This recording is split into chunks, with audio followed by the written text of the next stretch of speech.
Ladies and gentlemen, welcome to another episode of the Take Your Shot podcast. Of course, as always, I am your wonderful host, Joshua Gitman. And today, just like we did last episode, rather this time the East than the West, we are going to be previewing the play-in tournament and the 3v6 and the 4v5 matchups in the postseason.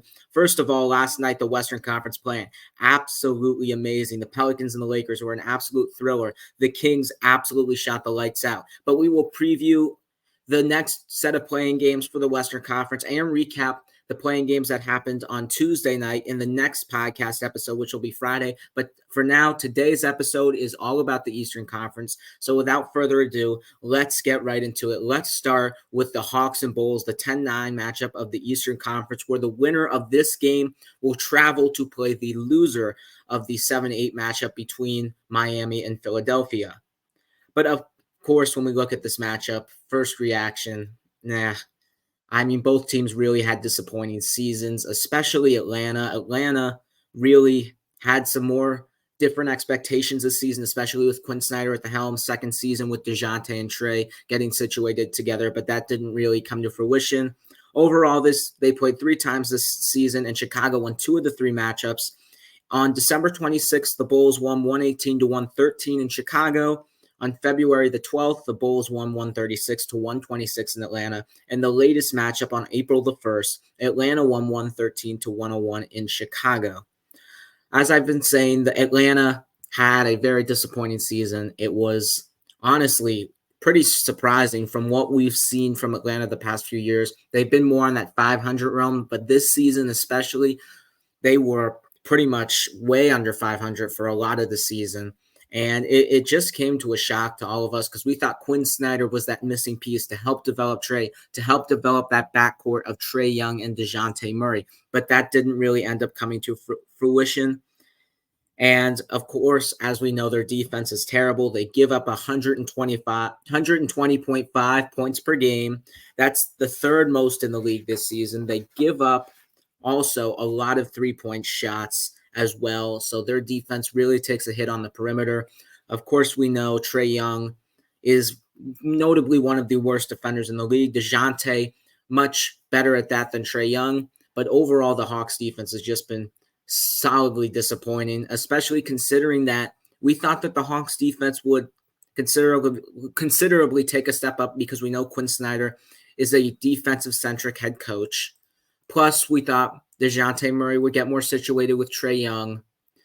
And DeAndre Hunter is a quite solid defender, and we thought Capella would continue his defensive dominance. But quite frankly, it's been nothing like that for Atlanta this season, and it's just been a disaster. They've given up so many points, they had so many games that were winnable this season that they've given up, and they've given up just an historic amount of points. Like, for example, the last game of the season they played against Indiana, they really weren't playing for anything, but they played Trey Young and they played DeJounte Murray, and they gave up over 150 points to Indiana. We also remember that game where Atlanta gave up 73 points to Luka Doncic while also giving up 155 points while scoring 150 points. So Atlanta had a great game offensively, but their defense allowed over 155 points. So you see like how brutal this defense can be at times for this Atlanta team. But moving on to the positives of Atlanta's season, one positive for Atlanta was the emergence of Jalen Johnson this season. Was mostly bench role for the first couple years of his career, but he absolutely all of a sudden came out of nowhere for Atlanta this season and looked solidly, especially when Trey Young was out, like the second best player on that team behind DeJounte Murray. He put up 16 points per game and had 9 rebounds per game this season for Atlanta. So it was an absolutely stunning season for Jalen Johnson. Glad to see his improvement. And Atlanta desperately needed him, or else God knows where they would be without Jalen Johnson this season, because he's really been that impactful for the Hawks this season and could be potentially impactful in this game against Chicago. And remember, for Atlanta this game, Onyeka Okongwu will be out, as he is out for the season, as well as Saddiq Bey. They will be out. He is out for the season as well. Those are 2 key rotational pieces for the Atlanta Hawks this season, but the injuries derailed them. That's part of the reason why they've been losing a little bit. But honestly, there's not really that big of an excuse. They've got Young, they've got Murray, they still have got Bogdanovich, Hunter, Capella in there, and they've got Grayson Matthews, Mohamed Guai, Bruno Fernando, but they still have the core starting five. Like, I know it's a hit on the depth chart, and Okongwu was really looking like he was about to take Clint Capella starting center, which I thought he should have done a long time ago. It's still, to me, Atlanta should be better than they are right now, and it completely makes no sense at all. And when Trae Young was injured for this Atlanta team, Atlanta was actually playing better basketball, being 12-10 while Trae Young was injured with his finger issue. Plus, they had 2 impressive wins at home against Boston. So completely without Trae Young, they look better. And it's going to be interesting this offseason once Atlanta gets officially eliminated, whether it's in this play-in, the next play-in, or somehow they get through the play-in tournament and lose in the playoffs. There will be questions surrounding this Atlanta Hawks team of whether Trae Young and DeJounte Murray will be a fit together. And I'm assuming that one of them are going to be traded this offseason. And if I had to guess, I'm assuming it's going to be Trae Young, but that will be in another episode when we talk about Lights Out Atlanta Hawks. Also, remember, for that Lights Out segment, we will be continuing it as playing teams get eliminated. For example, Golden State got eliminated last night. So we are going to be doing a Lights Out segment on Golden State probably in the next episode. So just remember, the Lights Out segment will continue for this podcast. But let's move on to the Chicago Bulls here. Chicago had a very disappointing start to the regular season at 5-14, but they've been a 500 team since. They're pretty much at that same under 9 games 500 after the season. But the story of the trade deadline to most people were that Chicago was going to break this team up. They were going to trade DeRozan somewhere because he's on an expiring deal. They were going to trade Vucevic. They were going to trade Levine and Caruso, all to contenders, and to finally do that rebuild that Chicago desperately needs. And they didn't end up doing it.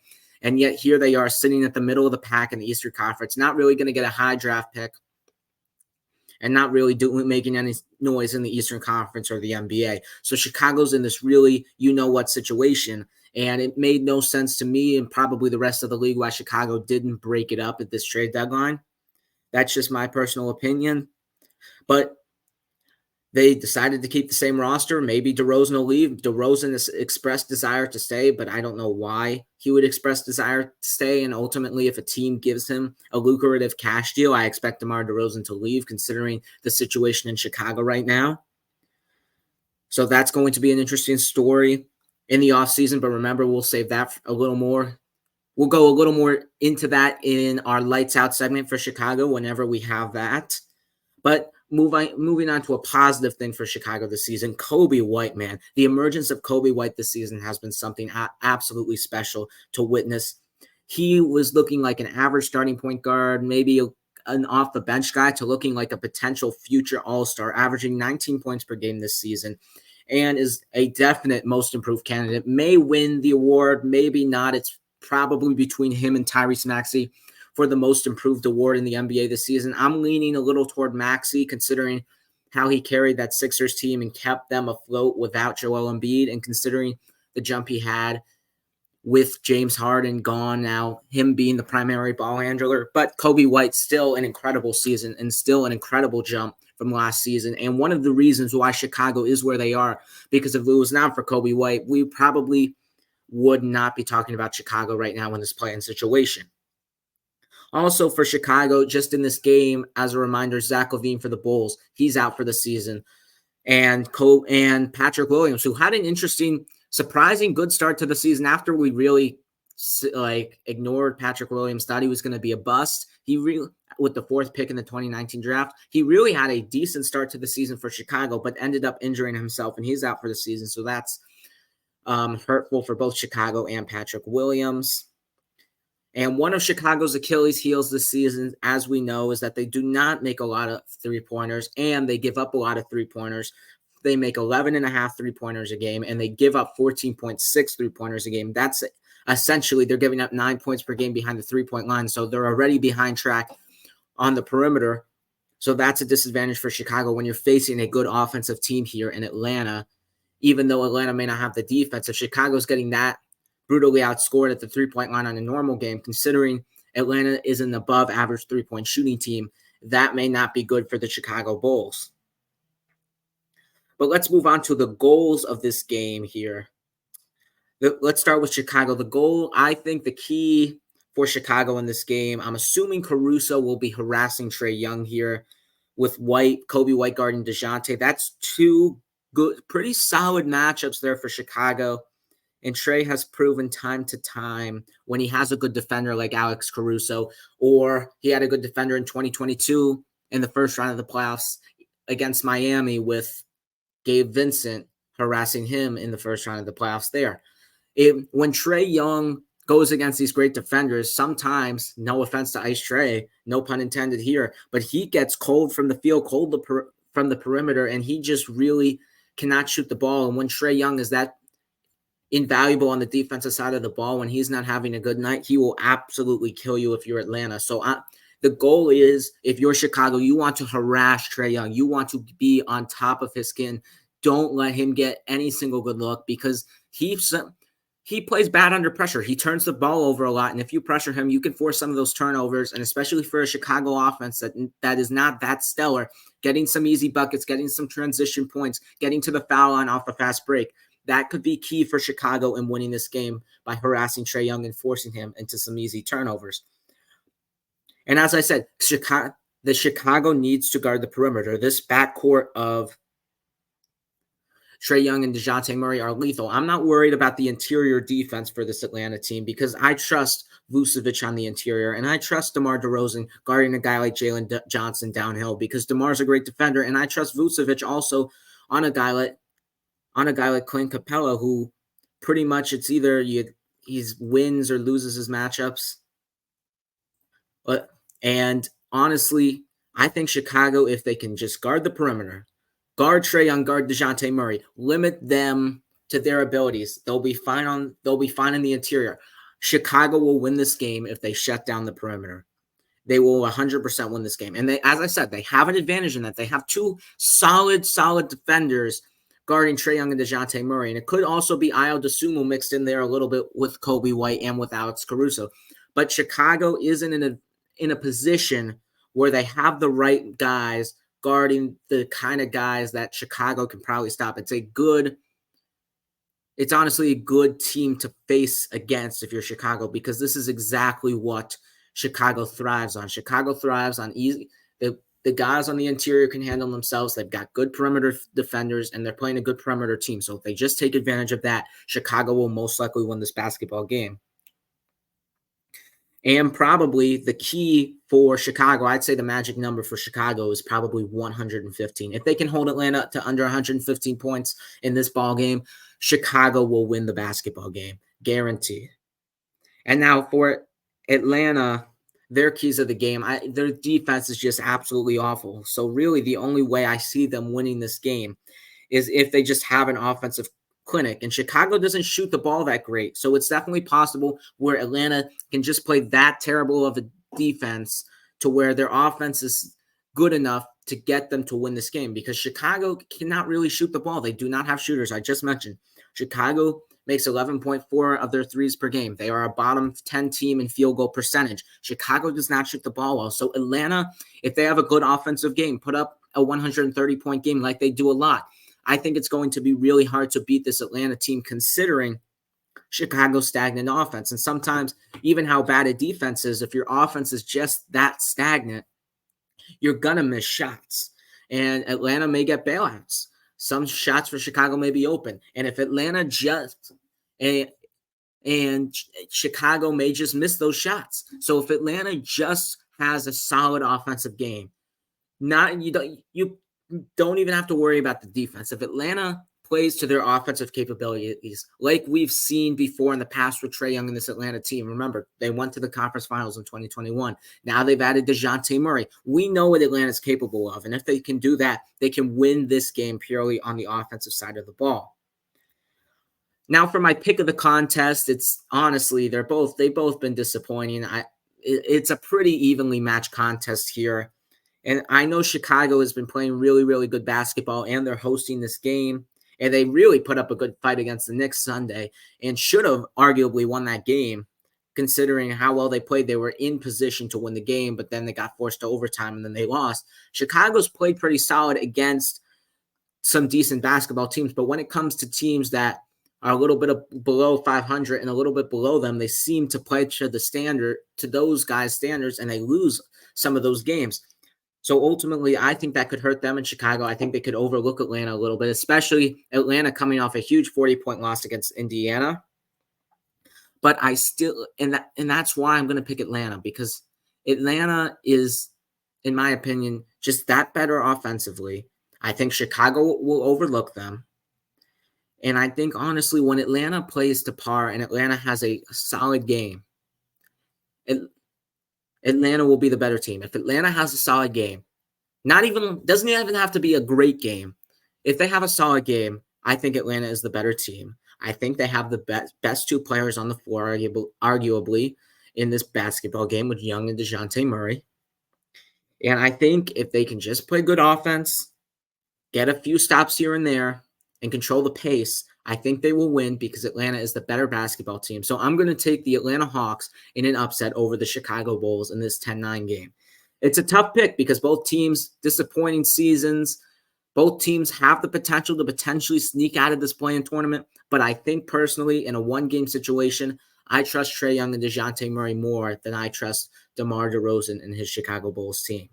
Now let's move on to probably the spiciest playing game of the entire tournament. The most interesting and the most intriguing play-in tournament game. The number 8 Miami Heat. Sound familiar? Number 8 Miami Heat going up against the number 7 76ers, Joel Embiid, Tyrese Maxey, and them boys who are on an 8-game winning streak.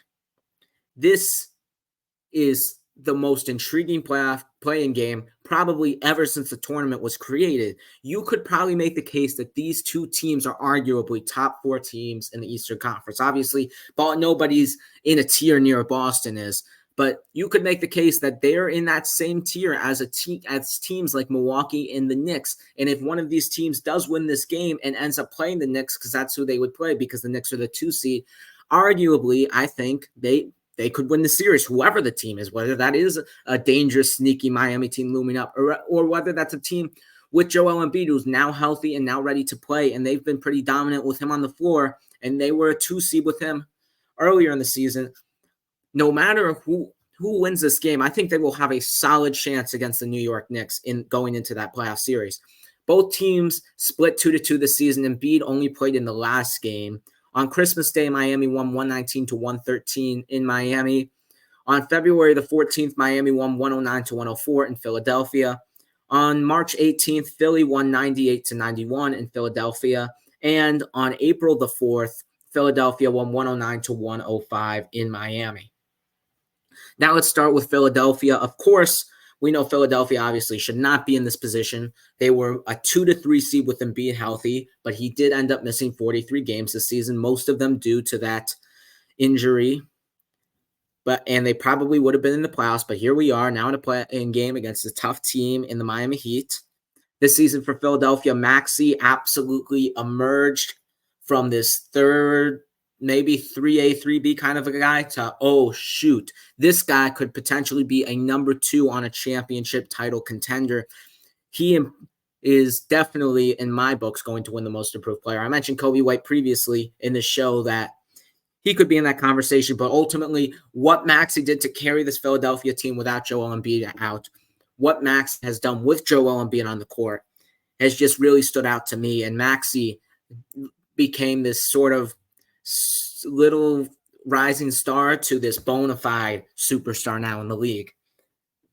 And one thing that I like about Maxey's game, he's a 3-level scorer. He is the quick. Honestly, I thought nobody could be quicker than De'Aaron Fox when De'Aaron Fox got drafted. Well, we found someone, and that is Mr. Maxey, because Mr. Maxey can attack all 3 ranges of scoring. He can beat you to the basket. He can do a crossover pull-up and the mid-range. He can pull up from 3 and hit the shot. Maxey is a 3-level scorer, and he's a solid defender too. And sometimes he gets beat on the defense but he's just that fast that he can recover so quickly, and that's what's so beautiful about his game on both sides of the ball. His speed really elevates his game to this superstardom level, and it's absolutely incredible as a fan to see what Maxey is doing to that Philadelphia 76ers team and what he is doing to the league and terrorizing the league. It's absolutely a beauty to see. Something else for Philadelphia, they signed Kelly Oubre on a minimum contract this season. Absolute steal for the Philadelphia 76ers. Kelly Oubre has been averaging 15.4 points per game this season for Philadelphia. And from getting him at the end of free agency, honestly, I think free agency was over. We were getting closer to training camp. On a minimum contract, it's a prove-it deal for Kelly Oubre. He has been a huge contributor to the Philadelphia 76ers, and he's really picking up the slack, picking up the points production that they would have gotten from James Harden, but obviously they shipped him to the Clippers along with Nicholas Batum from that Clippers deal is also helping with the points production there. But Kelly Oubre has really helped Tyrese Maxey keep this Philadelphia 76ers team afloat, and it's been absolutely huge for them going into this playing game, and he will be a huge factor along with others for Philly in this playing game. They also had Tobias Harris, who had an up-and-down season. Obviously, it's a contract year for him. He's coming off that big contract. It will be interesting to see what Philadelphia does with him in the offseason, but again, that's for lights out later in this year. And then also Philadelphia, the one problem they have is they do allow a lot of free throws. They are a great defensive team under Nurse. I'll give them that. They are pretty solid on the defensive side of the ball this season, better than they were with Doc Rivers, but they still have a problem fouling, which especially for someone who controls a quick, fast pace like Tyrese Maxey, if you slow the game down like that, it can be a major disadvantage for a team like Philadelphia. So if they clearly are going to have to limit free throws on this Miami Heat team. But let's move on to that Miami Heat team. Of course, they are sitting at the same position they were last season as the 8th seed. Well, technically, they got the 7th seed, lost in this same playing game to Atlanta last year, and ended up winning against Chicago to get the 8th seed. But they are at the same position as last year. They've got the same roster. They've pretty much been motor cruising through the regular season. Their offense has been terrible as usual. They really haven't shown people that Miami is a legitimate title contender, just like last year. But yet, here we are and playing in this intriguing playing game where if they win, they play a familiar foe in the New York Knicks where they have a major opportunity to win. And all of a sudden, come playoff time, come playing time, here comes Miami. They're just creeping up. They're just creeping up out of nowhere. Jimmy is like in his lair, like waiting for that time to expire. And he comes out the lair and he absolutely turns into basically Michael Jordan 2.0. So could we see that again? Could Miami prove the doubters wrong once again, making another run in the playoffs? That will be a story to tell, and it will most likely be told with this game, because if you lose this game, even if you win the Chicago game, rather than playing the New York Knicks, you are playing the Boston Celtics. And clearly, as we know, Boston is above everybody else in the East, and you do not want to see Boston early, especially considering a Miami Heat team who beat Boston, and Boston probably wants vengeance on that defeat last year, and they are going to be extra motivated going into the postseason. So Miami or Philadelphia, for that matter, to spark a run, I think it is pretty crucial to win this game so they can avoid Boston in the postseason. And for Miami this season, continuing with recapping their season, they traded for Terry Rozier, obviously flipped Kyle Lowry, who's now on Philadelphia and will be a huge part in today's game. Rozier has been in and out of the lineup when he's been traded for Miami, but he looked like to be a decent offensive contributor for them when he was on the court. Miami does have this one gem here in Nikola Jovic, who could be an interesting factor in this playing game, because considering Miami's lack of offensive scoring, Jovic has really helped Miami on the perimeter, shooting threes. He attacks the basket. He draws fouls. What I said, because Philadelphia is not good at drawing fouls, he could potentially help Miami slow this game down. Jovic alongside Bam, that is a pretty nice backcourt, and we didn't really expect this out of Jovic. Everybody in Miami was putting him in trade conversations for Damian Lillard, of course. But all of a sudden, Jovic just is proving everyone wrong, and all of a sudden is looking like the bona fide starting four in the NBA, and he could be a huge factor in why the Miami Heat win this game. Now, for the keys of this game, for Philadelphia, the keys, Philadelphia must have others step up other than Maxey and Embiid. Bam and Jimmy are guarding Maxey and Embiid. Jimmy, when Philadelphia has played Miami this year, has been the one guarding Maxey. So I'm assuming he is going to be doing it again. Obviously, Miami will switch up the defenses, go to zone and stuff. But when they are in man-to-man, Jimmy Butler will be guarding Maxey. Of course, Bam will be guarding Embiid. But they're great defenders, and they could cause some potential problems for those two. I know those two are elite scorers and elite players and the best of the best on offense, but those are two pretty solid defenders, and they could cause a little bit of problems with them, especially Bam on Embiid. Bam has played particularly well against Joel Embiid in the postseason especially in that 2022 conference semifinals. He played astounding against Joel Embiid. I know he was hurt a little bit that series, but he's still in games 3, 4, 5, 6, and he played out of his mind against Joel Embiid. So Bam can not necessarily shut down Joel Embiid, but contain him a little bit. And considering he's injured again, not necessarily saying he won't produce, but still, Bam has the opportunity to limit Embiid's scoring production in today's game. So Philadelphia is going to need others to step up. That starts with Kelly Oubre. He's averaged 15 points per game. Can Kelly Oubre step up and be that third guy? Tobias Harris, you're on a contract here. You've got to step up for this Philadelphia 76ers team. You've had an up and down season. You're not really shooting the ball that great. You have to demand more touches because when Tobias Harris gets the ball, he seems like he knows what he's doing. He seems like he is in control and he attacks the basket and he gets his shots. But when they're kicking it to him off the drive, and Tobias is just sitting in the corner catching the ball and shooting, he's not that great of a shooter from there. So when Tobias Harris creates, he scores the ball himself. If Tobias Harris can get more touches in this game and give Philly that little extra offensive boost, considering that Miami doesn't have a great offense, and more offensive boost will just mean more separation for Philadelphia, that will be a huge factor. You've got Buddy Hield, of course, the sharpshooter. He particularly didn't play well against Miami in the games they played this season. Could potentially Buddy Hield hit a couple of threes, maybe 3 or 4 threes in this game and give Philly the boost it needs to win? Could Kyle Lowry have a revenge game against the Miami Heat? He played particularly good in the 2 games that he played against Miami this season. Could Kyle Lowry step up for this Philadelphia 76ers team? He hasn't really played the best offensively, but defensively, we've seen his capability to guard bigger and more stronger and physical players than him. So Kyle Lowry could potentially be a huge factor on the defensive end. And sometimes we've seen with Kyle Lowry, not necessarily like every other game, but once in a while, Kyle Lowry just has this like game where he goes back to his prime and he just scores 30 out of nowhere. Could we get a Kyle Lowry game like that in this playoff game? One of those players need to help Maxey and Embiid in this game because Miami's defensive schemes against Philadelphia has caused Philadelphia problems in the past. It's a different coach, a different team, of course, from years prior, but I'm just stating that as a fact. So Philadelphia is going to need someone to assert themselves as the third guy today in order to win this basketball game.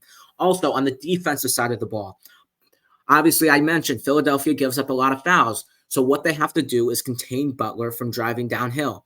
Butler, when he drives downhill, which he especially likes to do more in the postseason, gets to the basket aggressively and draws a lot of fouls, which can slow down the game, give Miami some free points, especially if they have one of their poor shooting nights, and really just settle things in for that Miami Heat team who may sometimes, when they feel stagnant on offense, feel a little rushed. So the free throws help them settle in a little bit. So if Philadelphia can stop Butler from attacking, limit Butler's free throw opportunities today to a low amount from like 2 to if they can limit Butler's free throws from 2 to like 6 free throws this game. If he gets under 6 free throws this game, Philadelphia will win this basketball game because Butler, if they stop Butler from asserting himself, Miami's got really, quite frankly, no one else who can really assert themselves on the offensive side of the ball. Maybe Tyler Hero, who we'll get into in a second. But other than that, considering that Terry Rozier is out of this game, nobody's really asserting themselves on the offensive side. So if they can keen on Butler's drives and attacks to the basket, limit the fouls,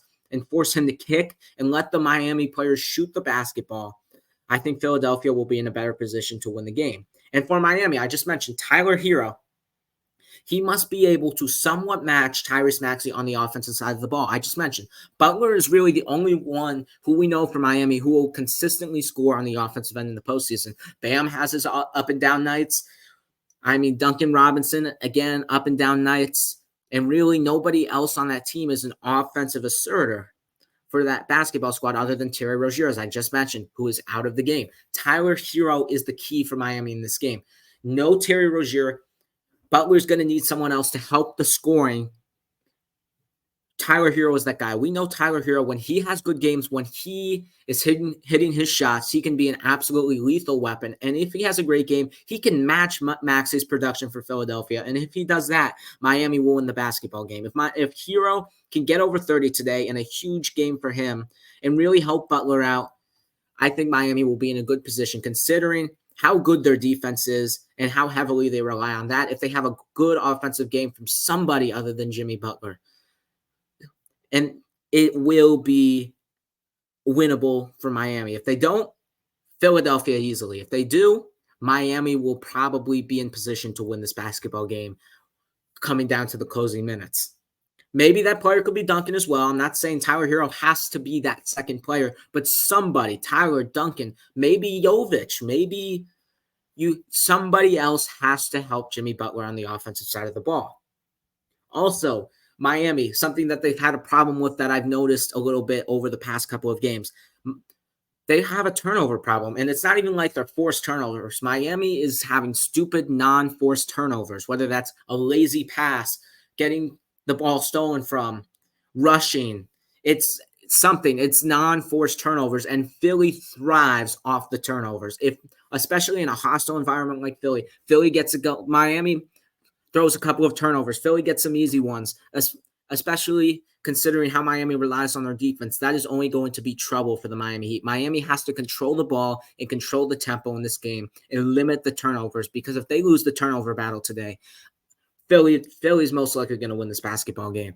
There's a few things that are going to determine this basketball game: who's going to step up for both teams and who wins the turnover battle. Because if Miami, I think honestly, whoever wins the turnover battle will probably win the basketball game, because both teams really thrive off other teams' turnovers, and they really like to push it, and they really take advantage on the offensive side of the ball. And considering how Miami really needs to have a solid defensive basketball game to win, that giving up free baskets like that on the fast break could be absolutely brutal for them. Now for my pick of this game. Oh, man. We know how good Philadelphia has been with Joel Embiid. They've won 8 straight. We know how good Miami can be with Jimmy Butler in the postseason. This is a really tough one to pick. Even though Philly's heavily favored, there's just something about this Miami team when it comes to the postseason. I don't know what it is. I have no friggin' clue what it is. But for some reason, when it says postseason, when the 82 games are over, they just spark just like that. All of a sudden. And it's hard to pick Philadelphia, even though I know they're the better team, even though I know they have the better roster and they should win this game considering it is on their home floor. There's just something about that Miami Heat team, man. And I'm going to pick them because I've every single person I've seen today has picked Philadelphia. And for good reason. I give them credit. People pick Philadelphia because they are the clear and better basketball team. That's what we thought about Milwaukee when they played Miami last year, when Boston played Miami last year, and even when the Knicks played Miami last year. But for some reason, Miami wins these postseason games, these playoff series, when they're not supposed to. And I think history will repeat itself in Wells Fargo Center. Miami will end Philadelphia's hopes at the 7th seed, not necessarily the season, but the 7th seed. And Miami will shock the league and shock Philadelphia and move on to play the New York Knicks. I said it. There's just something about that team, man. But let's move on to the playoffs. Enough of the play-in. Let's start with the most interesting and most intriguing playoff series potentially in the first round for the Eastern Conference. The Indiana Pacers versus Milwaukee Bucks. Now, this one could get spicy, and this one is one that honestly everybody in the league hoped to see as a playoff series, because we know what happened with the game ball. Giannis, 62 points. Yelling at the Pacers, in-season tournament semifinal rematch. We know these teams have beef, and they're playing in the playoffs for 7 potential games. We love to see it. That is basketball, man. That is basketball at its finest right there. Playoff basketball right there at its finest, folks. Clearly, obviously, the biggest storyline of the series is Giannis will be out for the start of the series. We don't know how many games that will be. I'm assuming, from what I've heard, it's going to be 2 games. The 2 games at home in Milwaukee. Could be more, of course. Giannis has had some injury issues in the postseason in the past. He got injured in 2020. He got injured in 2023 as well last year in 2 series against Miami. And now, once again, he is injured to start the postseason. So that's a little bit concerning towards Giannis's health status of playoff series. Like, because in the 3 of the past 5 years, Giannis has had something in the playoffs. And that's a little bit concerning when you're looking at the Bucks' potential title hopes. Obviously, they've had a lot of struggles, and we'll get into that in a second. But potential title hopes. The Pacers this year, though, dominated the Bucks. Even though the Bucks, better seed, Pacers dominated them. They played 5 times. The Pacers won 4 of the games. First game in Indy, the Pacers won 126 to 124. Second game, they won 128 to 119 in the in-season tournament. Then the third game, the Bucks won 140 to 126 in Milwaukee. That was the game Giannis had 62 in the whole game ball conflict. Fourth game, Pacers won 122 to 133. And then 2 days later, they won 142 to 130 in Indy. So it's pretty much, other than that Giannis historical performance, it's pretty much been an absolute dominant fashion series in the regular season by the Indiana Pacers. So that's a little bit of concern going into this playoff series for the Milwaukee Bucks. Of course, another storyline of this series is the red-hot offensive Pacers, number 1 offense in the history of basketball, playing against the Milwaukee Bucks team on the defensive side of the ball, who's pretty much, that side of the ball for them has been critiqued by almost everyone the entire season. So that is a huge storyline going into this postseason. The red-hot Pacers offense versus the vulnerable Milwaukee Bucks defense. Now let's dive deep a little bit more into the Milwaukee Bucks. Giannis will be out for the start of the series, so that will be interesting. What should Milwaukee's approach be? If I were them in the first 2 games, considering Giannis is out, I'm going to be like, get one of them. Try to win one of these home games. Of course, you want 2, but if you win one of these home games and Giannis comes back for game 3 and 4, all you've got to do is win one of those games and then need to get home court back. And with Giannis on the court, for how bad this Bucks team has been, Giannis on the court, all you have to do if you're Milwaukee is to win one of those games in Indy. One at home, one in Indy. It's 2-2, new series. Giannis is healthy. Best of 3. That's your approach if you're Milwaukee. Obviously, of course, you want to win every game possible. But if you're Milwaukee and you lose a game at home here, or you're down 2-1 going into game 4, all you got to do is get one on each court. One on each court. That's all you got to do. And then Milwaukee will be in the series. Now, recapping the season, of course, Damian Lillard, of course, the big acquisition of the Bucks this offseason, trading Jrue Holiday in a controversial move, clearly by lots of folks, including myself, to the Portland Trail Blazers. Obviously, Holiday now with the Boston Celtics. Dame hasn't really been that spectacular for the Milwaukee Bucks this season. He really hasn't been the Damian Lillard who scores 29 points per game. Obviously, he's not the best player on this team anymore. It's Giannis Antetokounmpo for this Milwaukee Bucks squad, but Dame is just really, some games he just really disappears and can't really shoot the ball that well. And it's happened quite frequently this season, probably the most I've seen where Dame just no-shows in basketball games. And in the playoffs, you cannot do that. I know Dame down in the playoffs. I know Dame time in the postseason. But Dame cannot have poor offensive games in the series, considering who you're going up against. Also, we've got, for this Milwaukee Bucks team, obviously Bobby Portis, the centric leader of the Milwaukee Bucks and their bench unit. He's been starting as of late because of the Giannis Antetokounmpo injury. He really has pretty much been the only one for the Milwaukee Bucks who's done anything off the bench. They tried Cameron Payne. They traded him. They've got Beverly now. He's been okay. He's now starting, of course. AJ Green's been not up and down. Jay Crowder, inconsistent. It really, for Milwaukee, it's their depth always was something that we thought Milwaukee had as a strong suit, like in their championship year, a strong suit with PJ Tucker off the bench. You had Brent Forbes, Bobby Portis there. Those 3 guys were huge for that Milwaukee Bucks team. And this season, we just don't really see that same efficiency and same production off the bench for this Milwaukee Bucks team. And that's part of the problem potentially of why this Milwaukee Bucks team hasn't played so good. Also, Chris Middleton, I've been critiquing him as of late. He really hasn't gotten it going since his knee injury a couple years ago. And if the Milwaukee Bucks have any godforsaken hope of winning, going to the NBA Finals or making the conference finals, or for for, quite frankly, winning this playoff series, Chris Middleton needs to ball out. Chris Middleton needs to be the second best player or the third on this basketball team. We saw it in 2021 where he was the second best player on the championship team.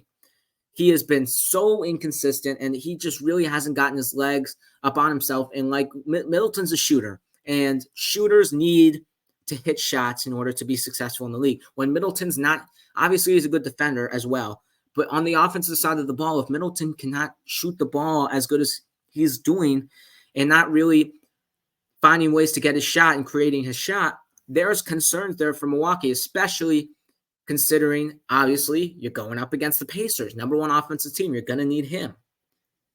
And from firing Griffin to Doc Rivers hasn't been that great for them. And we know what Doc's done in the playoffs the past ever so years since he won that 2008 title in Boston. He hasn't been great in the postseason. So it's going to be really interesting for this Milwaukee Bucks team. And there's been some rumors about Dame getting traded this offseason because he's not happy there. I don't see it, but that's an interesting storyline for this Milwaukee Bucks team. And it's going to be really interesting to see how they perform in this first series against an Indiana team that's dominated them all season long. Now, for the Indiana side, of course, for the Pacers, it's finally clicked this second year with Halliburton. The Indiana Pacers have made the postseason. I mean, just absolutely historic offense. There is nothing else you can say about the offense. This team is all about offense, and it is historic. They are shooting the ball at an absolute ridiculous rate. And they're just hitting like every single shot. They get the most shots up. They get to the free throw line. They shoot the ball well. They shoot well for pretty much every spot on the floor. This Pacers team is historic. The problem is for this team going down the stretch a little bit, Tyrese Halliburton, amazing first half of the season, but when he had that injury and he was out for 10 games, ever since then, he really hasn't looked the same this season, probably holding back from potential surgery that he may have in the offseason because, of course, this is his first time in the postseason. And if you're a young guy and it's your first time in the postseason with an opportunity to make some noise, you want to take that advantage. And Halliburton hasn't looked the same. He still looked great. He's still been above average. He still looked like the best player on this Indiana team, but he hasn't looked to the level he was in the first half of the season. Of course, at the trade deadline, the Indiana Pacers made a move, traded Bruce Brown and others to Toronto for Pascal Siakam. Pascal Siakam, a solid defender, and provides more size for that Indiana team. And he's been a big contributor for them, keeping them out of the play-in tournament race and solidifying them as the 6th seed. So he's been pretty huge for them.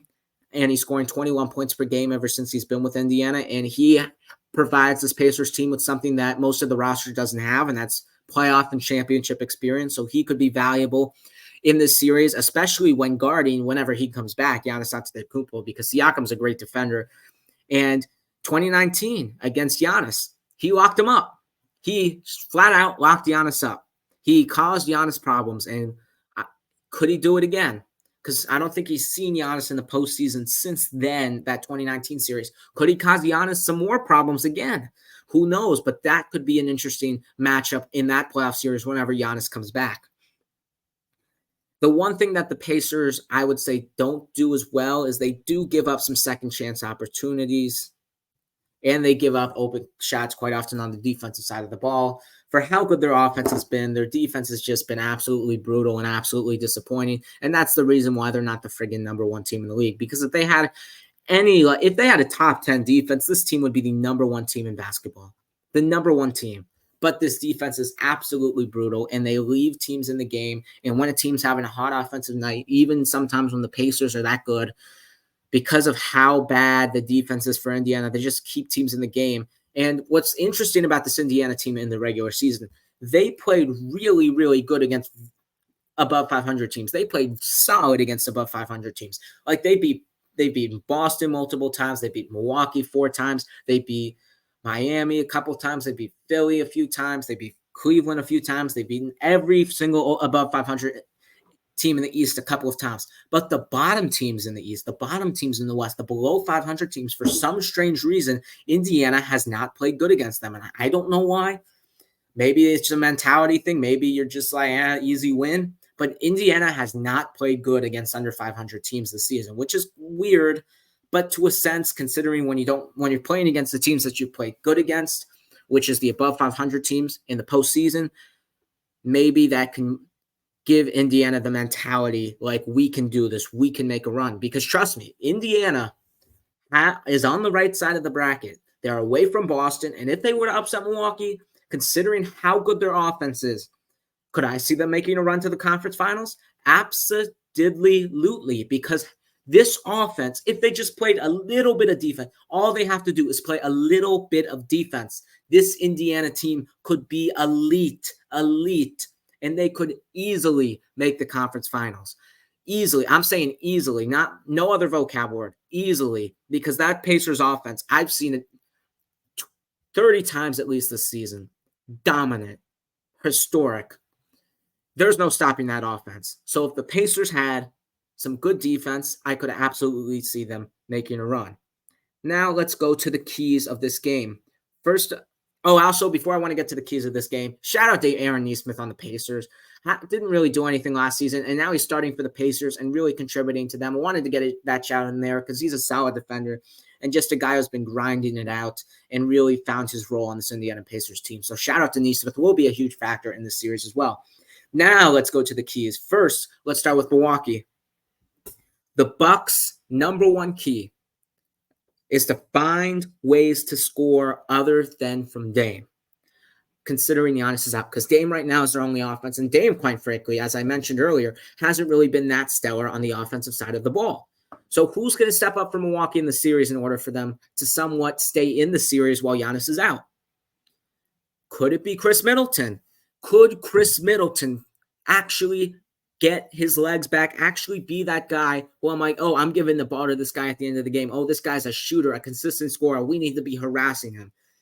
Can we get that Chris Middleton? Can we get the Chris Middleton who was the number 2 option on a championship team? Because if we get that Chris Middleton, the Bucks will win this series. 100%. Guaranteed. 100%. Could we get a Bobby Portis solid performance, maybe putting up 20 points per game in this series? Bobby Portis has really stepped up while Giannis has been out. And if Bobby Portis can play decent minutes, can play solid defense on a guy like Pascal Siakam and really energize this team, because Bobby Porter is Mr. Energy for this team. Whenever the Bucks feel like they're like down and like they're not motivated or anything, he just comes off the bench and brings that energy. Now he's starting, and he needs to bring that energy for this Milwaukee Bucks team, because trust me, the Pacers are going to be flying with energy all throughout the court. So Bobby Portis potentially needs to bring it. Could we potentially see Brook Lopez? Brook Lopez, I didn't really mention him when talking about this Milwaukee Bucks team earlier. He hasn't had the best of seasons, but we know what he can do. We know what Splash Mountain can do. He is a shooter. He is someone who can attack the paint, and he is someone who can be lethal on the defensive end and protecting the rim for this Milwaukee Bucks team. Could Brook Lopez help with the scoring a little bit? Who knows? But Milwaukee needs somebody else to cover the Giannis points, because Giannis, obviously, one of the top 3 players in the league right now, and he's a huge hole to fill. And if Milwaukee wants any chance at staying in the series, not going down 0-2 to Indiana, they are going to need Giannis, someone to fill in the Giannis's scoring production. Now, another key for the Bucks is on the defensive side of the ball. They really need to keen in on harassing Halliburton. For the Pacers, Tyrese Halliburton is the offense for this Indiana Pacers team. I don't know what anybody else says. Tyrese Halliburton is the offense, nothing else to it. If Patrick Beverley can do what he did to Kevin Durant in 2019, whatever that year was, he was harassing him. He was on KD. If he needs to do the same thing for Halliburton, he needs to harass the man, because the offense revolves around Tyrese Halliburton. Everything the Pacers do, whether that's scoring, passing, Tyrese Halliburton runs the offense. He sets up teammates and he creates his own shots. If Beverley can contain him a little bit and maybe slow down the Pacers offense a little bit by stopping Halliburton, the Bucks will be in a much more comfortable position in the games. Beverley needs to do what he does and harass the heck out of Tyrese Halliburton. He has to be that dog as he usually is. Now for the Pacers, some keys here. They must limit the Bucks on the free throw line. I've said this for a lot of teams so far in my playoff previews, but it's a pretty crucial factor for a lot of teams. The Bucks, of course, especially when Giannis comes back, one of the best free throw shooting teams in the league. And here's how: if the Pacers are on an offensive heater, Bucks ain't hitting shots, and the Bucks just keep on drawing fouls and giving themselves opportunities to slow the game down from a quick-paced Indiana team, make up the points that they've missed on field goals on the free throw line, Milwaukee can get back into games fast. The clock is stopped. When the clock is stopped and when Milwaukee's scoring 3 points on an Indiana team that heavily relies on quick-paced offense, that could be the kiss of death for Indiana. Indiana has to not foul at the rim, and it's going to be hard considering Dame attacks the rim. He's good at attacking the rim, and even on the jump shot, you may foul him. Bobby Portis can be easily fouled. Brook Lopez, of course, we know what Giannis can do. Indiana has to find a way to limit the free throws for the Milwaukee Bucks team. And finally, as I mentioned, the Pacers must win one of the first 2 games in Milwaukee. If they don't, they're done. Because when Giannis comes back and they are down 2-0 already, they're done. They're going to be down 3-1 at probably best if that were the case. I just don't see a world in this. I just don't see a world where Indiana wins the series unless they win one of those first 2 games. They have to get it. They have to take advantage of Giannis being injured, because sometimes with playoff success, there is skill, there is talent, there is will, but one aspect of playoff success is luck, and you have to take advantage of the luck that is upon you right now if you're Indiana. So they are going to have to win one of those games. Now for my pick of this series. Obviously, in order for Indiana to be in the series, they must win one of the first 2 games. I think they will. I think they will do what I just mentioned. But I don't think it matters, because ultimately, I think if it's 1-1 going into Indiana, Giannis comes back, I think they split the 2 in Indiana, and then I think Milwaukee finishes it off in 6 games. And that's why I've got the Milwaukee Bucks beating the Pacers in 6. I know people like this as an upset pick, but I know for how bad Milwaukee's been, they are still the better team, and they still have the best 2 players on the court. So I'm going to take the Milwaukee Bucks. Now for our last series in the Eastern Conference that we know of, the Magic and the Cavaliers. Who would have expected this in the first round? The Magic playing the Cleveland Cavaliers in a situation where the Cavs have home court in the 4-5 matchup. Nobody expected this, especially from the Orlando Magic, who we'll get into in a second. In the regular season, both teams split. They were 2-2. On December the 6th, the Cavs won 121-111 in Cleveland. On December 11th, the Magic won 104-94 in Orlando. On January 22nd, the Magic won 126-99 in Cleveland. And on February 22nd, the Cavs won 116-109 in Orlando. Let's start with the Cleveland Cavaliers here. The Cavs had another solid regular season as they did last year, getting the same position as they did last year, the 4th seed for the second. And for this Cleveland Cavaliers team, I was pretty surprised on how solid they did this season in the regular season, considering all the guys they had out for a lot of games. Mitchell missed 27 games this year. Garland missed 25. Mobley missed 32. Allen had 15 of his own missed games. People were in and out of the lineup for this Cleveland team this season, and yet they still found ways to win basketball games, and they still were in the conversation to be the 2 seed. I'm not even going to get into what transpired with Cleveland on the last game of the regular season, because I absolutely despise teams doing that. But we're here now. They're the 4 seed. And for this season for Cleveland, Mitchell, as I've said, he had a solid season, 26 points per game. Garland, Allen, Mobley all had above 16 points per game. And we know what the strength of this Cleveland team is. It's, of course, on the defensive side of the ball. Offensively, they struggle a little bit. But the question for this Cleveland Cavaliers team, and the question we're going to have until they do it, can this Cavaliers team win a playoff series? Can this Cleveland team win in the playoffs? They've got a pretty solid opportunity. But last year, we thought the same thing against the New York Knicks. We thought the Cavs had a pretty solid opportunity to win a playoff series with Mitchell. They got smoked in 5. Not even relatively beaten. They got smoked.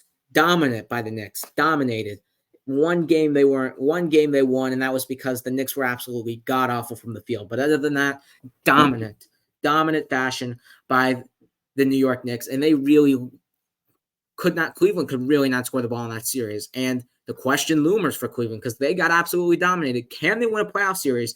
They have a great opportunity against a young and inexperienced Orlando team to do this. And if they don't, First of all, Mitchell is not going to sign an extension, and he may request a trade. Next, you may have to consider trading Darius Garland and Evan Mobley to get better pieces. And third, what does that say about JB Bickerstaff? Could he get fired because of the lack of success in the playoffs? There could be very interesting questions down in this offseason if the Cavaliers lose to the Magic. They did try to get new additions. They got Max Strus, they got Niang. They've been okay. They've been solid. They haven't been great. They haven't been terrible either. But Max Strus, we've seen before in the postseason with the Heat last year, what he can do. Maybe he can be a factor for the Cavs in this series. Niang can get hot at some times. But for this Cleveland team, there's really nothing else to say. The question is, can they win a playoff series? And one thing that really they have to do this season, I mean, not in this season, this series, excuse me, is they have to make threes.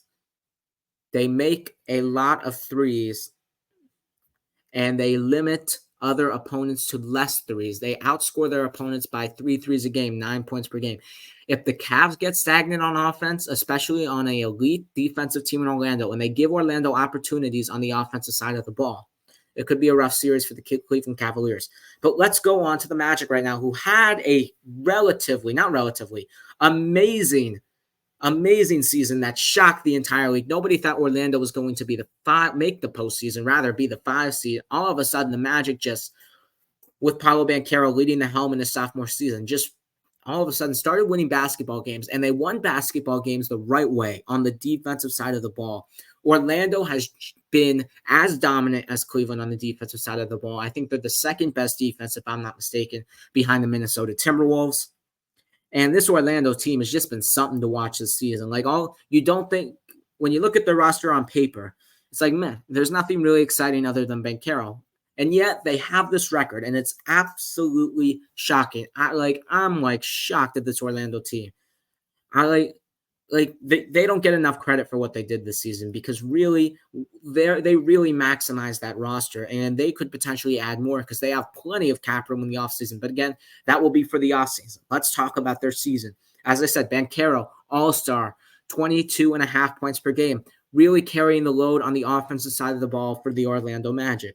Also, Cole Anthony and Jalen Suggs on the defensive side of the ball. Incredible. They were locking down star perimeter players on opposing teams. I have never seen anything like it with those two. Those two are just so good together on the defensive end. They play so good together. Even on the offensive end, they find ways, even though they have sort of similar games, they find ways to make it work together. And I have never seen a duo who has such similar games really work out that well together,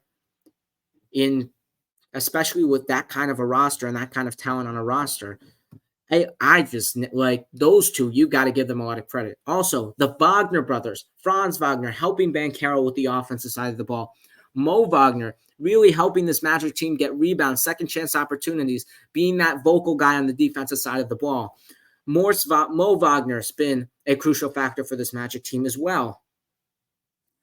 And just like the Cavs, Magic, as I said, defensive centric. And expect this series to be exactly like the Cavs series last year, where they're scoring 80 to 90 points. Because trust me, I expect nothing less from teams that heavily rely themselves on the defensive side of the ball in a playoff series, because defense wins you titles.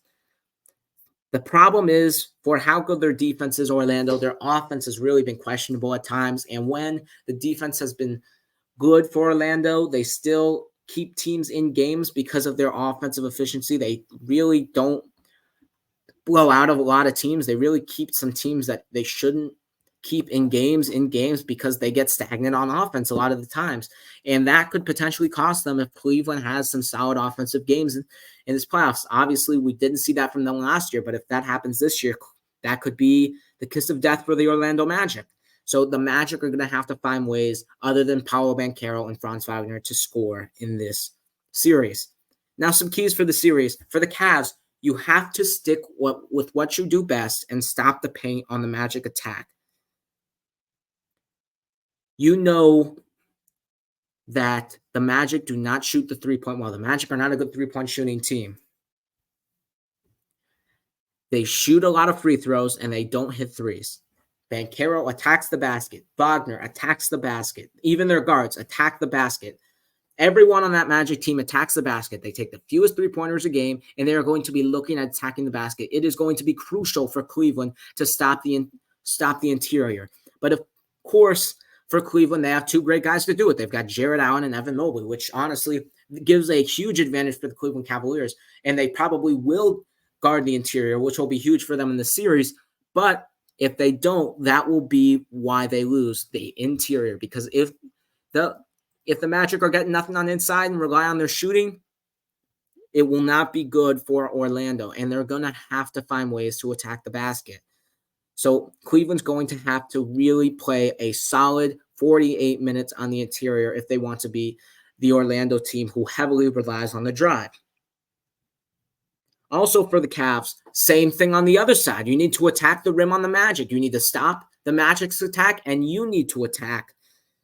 The Magic are relatively small, a small basketball team. Mobley and Allen should have advantages in the paint, and the Magic have a great perimeter defense, and they may, as I said, Anthony and Suggs, great perimeter defenders. They could really cause problems for Mitchell and Garland. So the key for Cleveland to win on the offensive side of the ball is to get the ball inside. They have the height advantages. The two most important players in the series for Cleveland on both sides of the ball is Mobley and Allen, because those guys are going to be the reason why Cleveland loses and Cleveland wins. And quite frankly, both of them had very disappointing playoff series last year against the Knicks, so they're going to have to prove it. They're going to have to prove it, because we're going to keep saying these guys are not built for the playoffs unless they actually do it, and those two are going to be huge in this series, and we're going to really notice it right off the jump in this series. Now for the Magic, you have to do what you don't do if you're Orlando. You have to do what you don't do. And what you don't do is hit perimeter shots. And considering that Cleveland will have a major advantage on the inside and Cleveland may score some buckets, you have to hit threes.